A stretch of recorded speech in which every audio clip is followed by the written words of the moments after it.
Kenapa sekarang banyak orang berdebat tentang Quran dan nyuwun sewu sampai pada level gontok-gontokan ekstrim?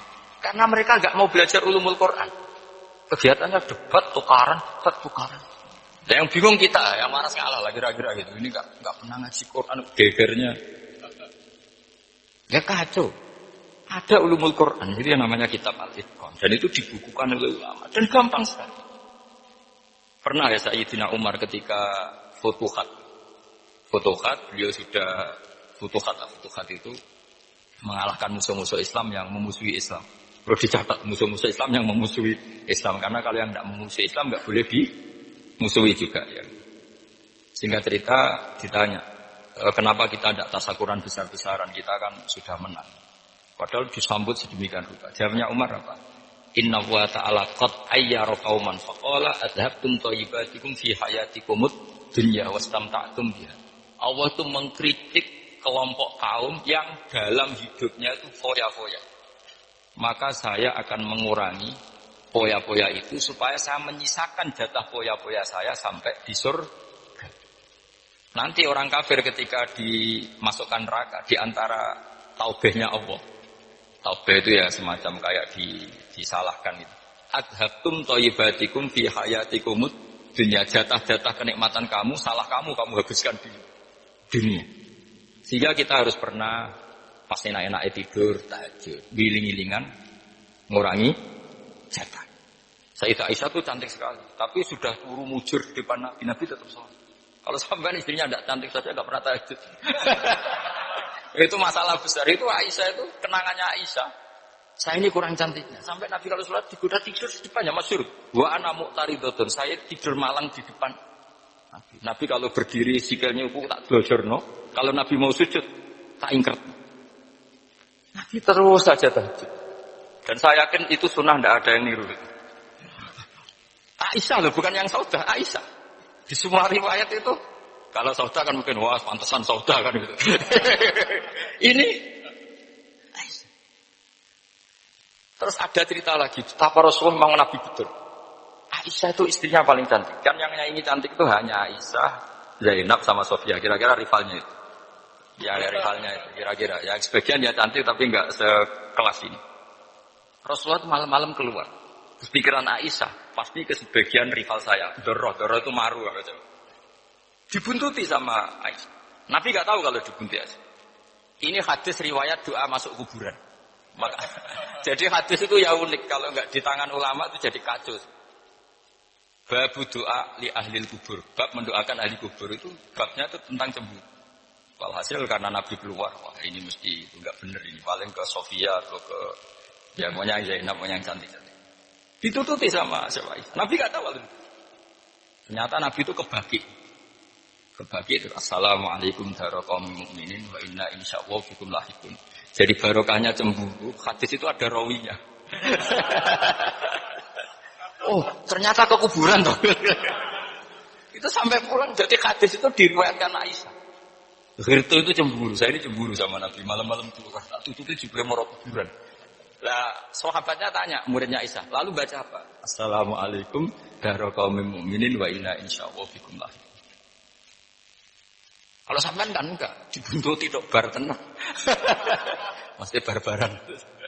Jadi ini penting saya utarakan. Jadi cobalah ulumul Quran dikaji secara baik. Insya Allah nanti maknani Quran itu mudah. Karena memang sesuatu itu harus ada ilmu. Ya sesuatu itu harus ada. Banyak ulama itu nangis karena mudah memahami rahmat Allah. Abu Yazid Al-Bustami itu jadi wali bukan karena banyak wiridannya, enggak. Dia setiap makan itu memuji begini, ya Allah, Engkau itu tidak butuh saya, tapi kenapa ngasih makan saya? Kalau majikan ngasih makan karyawannya kan supaya mau kerja. Semua kebaikan manusia itu pasti ada imbalannya. Tapi engkau itu tidak butuh apa-apa, kenapa ngasih nikmat kepada manusia padahal engkau tidak butuh? Itu kan aneh betul. Kalau apapun ikhlasnya orang, kalau ngasih itu kan ada maunya. Meskipun sudah bilang ikhlas. Oh sudah, tapi kalau Allah itu tidak butuh. Misalnya ada orang nyumbang masjid ikhlas, tetap di hatinya benar Jumatan Pak Quran yang dini, tetap ada kepentingannya. Tapi kalau Allah, sehingga cara mensifati Allah itu luar biasa. Makanya orang jadi wali itu diantara kata Rasulullah, Inna Allaha la yarda 'anil 'abdi idza akalal akla fa yahmaduhu 'alaiha aw yashruba syarba fa yahmaduhu 'alaiha. Allah itu sangat ridho. Orang jadi wali itu kan diridani Allah. Allah itu sangat ridho kalau seseorang makan kemudian dia muji Allah. Coba apa hebatnya Donald Trump kalau enggak makan ya lemes mati. Apa hebatnya presiden seluruh dunia kalau enggak makan ya lemes mati. Orang yang katanya paling top di dunia, itu enggak makan kangkung nyatanya ya lemes ini. Hebatnya di mana? Yang kita puji-puji hebat, ternyata kalau nggak makan itu lemes. Pak Rektor nggak makan lemes, apalagi Pak Onel tak makan lemes. Hebatnya apa coba? Nah, terus kelihatan wa khuliqal insanu dhaifa. Makanya ketika Allah mengingatkan orang yang menyembah Isa, Allah hanya menghentikan gini, kana yakulani to'am. Isa dan ibunya itu makan.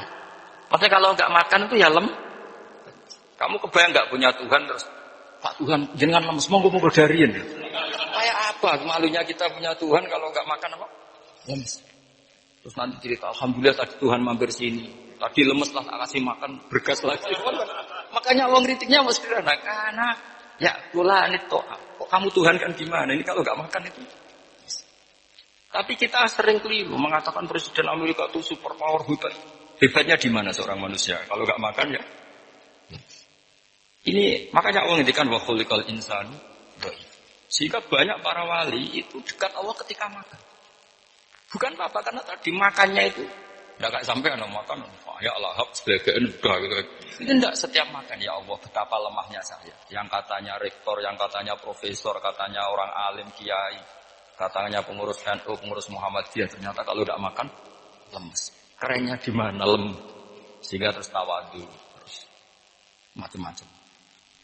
Jadi ini penting. Jadi Allah mengingatkan manusia itu dengan makan. Makanya Nabi Rasulullah ngendikan Allah itu sangat ridho seseorang yang setiap makan muji Allah. Tapi sekarang orang makan itu banyak yang enggak menjiwai. Karena ada aturannya sebetulnya ngunyahnya sampai sekian kali. Ya, tapi sekarang kan sudah ada seperti itu. Makanya sekarang wali sudah enggak banyak. Pendaftarnya juga sudah ada banyak. Apalagi orang-orang intelek itu sudah enggak tertarik daftar wali. Memangnya kalau sudah jadi wali dapat uang malah repot lagi ya. Tapi ini saya cerita orisinilnya ilmu Quran. Ketika Allah mengkritik Isa itu hanya ketika dituhankan maksudnya. Itu hanya dengan kalimat kana yakulani tu'am Isa dan ibunya sama-sama makan. Dan ketika Allah memuja Rasulullah SAW dan para nabi, itu pujaannya itu aneh. Wa ma arsalna qablaka minal mursalin illa innahum la yakuluna tu'ama wa yamshuna bil aswaq. Saya tidak pernah menugaskan para rasul kecuali mereka itu ya makan dan jalan-jalan di pasar. Saya sampai sekarang hampir tiap minggu itu jalan-jalan ke pasar sama anak. Meskipun saya di Rembang betul gede itu, tapi biasa saja jalan-jalan. Karena apa? Kata Rasulullah Muhammad, Isa itu sampai dituhankan itu gara-gara jarang makan. Terus orang memitoskan macam-macam. Rasulullah itu kalau makan itu di depan sering di luar rumah. Supaya kelihatan kalau beliau itu Jadi makanya Nabi adalah nafyun li uluhiyati. Perlu dicatat Nabi Muhammad jadi Nabi setelah dengan tanda kutip tragedi Isa dituhankan. Karena Rasulullah jadi Nabi setelah tragedi Isa dituhankan, maka sisi manusianya itu diperlihatkan. Sampai kalau makan tuh di depan. Tapi enggak marung di KFC, enggak ada riwayatnya itu. Di depan umum. Nah, karena kepentingannya itu sehingga makanya Nabi ini ibadah yang luar biasa karena menunjukkan sisi kemanusiaan yang akan aman tidak akan dituhankan. Paham? Sama seperti kita misalnya kiai atau pejabat. Makan saja gak? Tunjukkan kalau kita manusia. Kalau gak makan lemes. Dan kalau itu terus dalam hati kita, insya Allah kita orang yang mengimani wa khuliqal insanu dhaifa. Apa manusia itu lemah. Nah, tapi kita sekarang enggak. Kalau kita jadi rektor enggak bisa mengendalikan satu kampus, jadi kiai bisa mengendalikan umat. Pikirannya itu kayak Fir'aun. Dan di antara kesalahan Fir'aun adalah faqala ana rabbukumul a'la, bahwa saya bisa mengendalikan kalian semua. Maka dalam ilmu tasawuf yang pertama harus dihilangkan adalah sifat anani. Bahwa karena saya. Tapi kalau orang mau jadi wali atau orang dekat Allah, kenapa saya sering menyebut kata wali? Sebenarnya khazanah wali itu ada di Quran. Ala inna awliya Allahi la khaufun alaihim wa lahum yahzanun. Cuma orang kota senangnya bakas intelektual. Wong desa senangnya bakas wali. Akhirnya banyak orang yang enggak wali modus pura-pura wali terus nipu orang. Jadi sama-sama ada korban. Yang intelektual juga sama. Seakan-akan lebih intelek dibanding wali ini, makanya saya supaya bahasa intelektual ya ada di Quran, maksudnya terjemahannya ada, bahasa wali juga apa. Dan kadang orang jadi wali itu melakukan hal-hal yang kecil, yaitu merasa doif saat apa? Makan. Apa? Merasa doif saat. Karena tadi paling mudah menafikan ketuhanan seseorang adalah nyatanya kalau nggak makan lemes. Paling mudah mendoifkan manusia yang katanya presiden superpower pun kalau nggak makan. Apa artinya kehebatan manusia yang sehatnya bergantung nasi satu mangkok? Kerennya di mana coba? Presiden kondang bisa pengaruh seluruh dunia. Jajalnya gak mangan sedino. Lemes. Berarti hadar rojul lelaki ini bergantung satu mangkok nasi. Hebatnya di mana coba? Makanya ada seorang raja angkuh datang ke seorang ulama. Saya raja bisa mengendalikan dunia.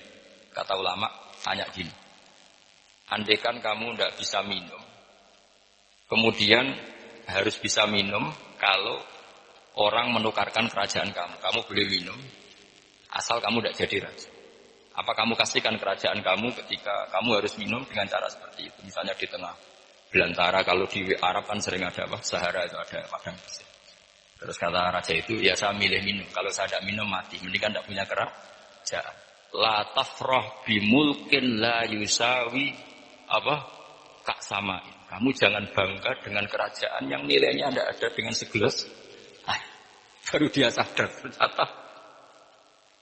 Jadi kamu jangan bangga dengan satu kerajaan yang bukan akan kamu tukarkan dengan segelas. Artinya pertanyaannya gini, kerajaan yang kamu bisa mimpin ini ditumpang air apa ditumpang keangkuhan Anda? Sebenarnya ditopang air. Karena sekali Anda tidak minum, tidak bisa jadi raja. Terus lemas, diobatno. Sama presiden juga gitu. Kalau nggak makan, nggak minum, terus sakit, stroke, nggak bisa jadi presiden. Artinya ternyata betapa manusia ini bergantung dengan sesuatu yang remeh, yaitu makan, minum, makan, minum. Nah di sini ini, kenapa Quran menyebut para nabi itu apa?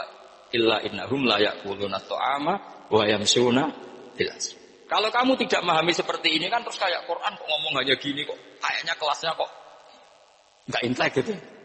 Cara pandang nggak seperti itu. Paham ya? Jadi supaya lebih apa? Memahami Quran dan kamu akan lebih tasdik kepada Quran sebagai kalam Allah yang pegangan kita apa?